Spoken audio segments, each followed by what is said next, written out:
Sa Davao, natagpuan ang isang king cobra na kabilang sa pinakamakamandag na ahas sa mundo. At sa Cebu naman, nahuli ang iligal na pagbebenta ng endangered species na manta ray. Nakatutok si Tricia Zafra. Naibenta na ang kalahati ng manta ray na ito sa halagang 500 piso kada kilo nang makumpiska ng mga otoridad sa Cebu City. 7 talampakan daw ang haba nito at 8 talampakan ang lapad. Ayon sa Cebu City Bantay Dagat Commission, 1 beses kada taon lang itong manganak at kabilang sa mga endangered species. Di ko niya nga ibaligya sa merkado. Kay talagsaon lang ng kining mga klasiya sa isda, klasiya sa mga mananap. Endangered na siya. Muna nga atong gi-confiscate.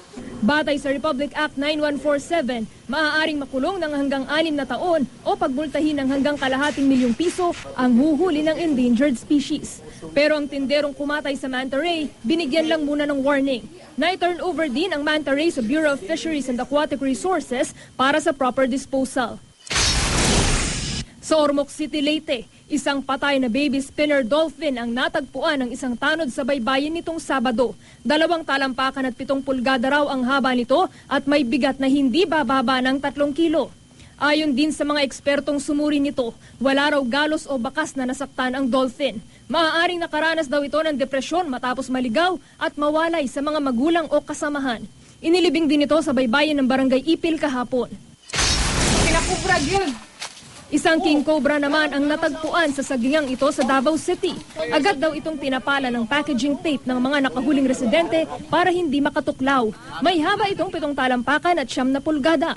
Pero namatay ito matapos ma-turn over sa Wildlife Park sa Davao. Kabilang ang mga king cobra sa pinaka-venomous na ahas sa mundo. Sa General Santos City, na-rescue sa parking lot ng isang molang snake turtle na ito.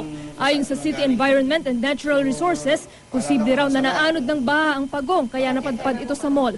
Pinakawalan din ito sa pinakamalapit na sapa. Tricia Zafra, nakatutok, 24 oras.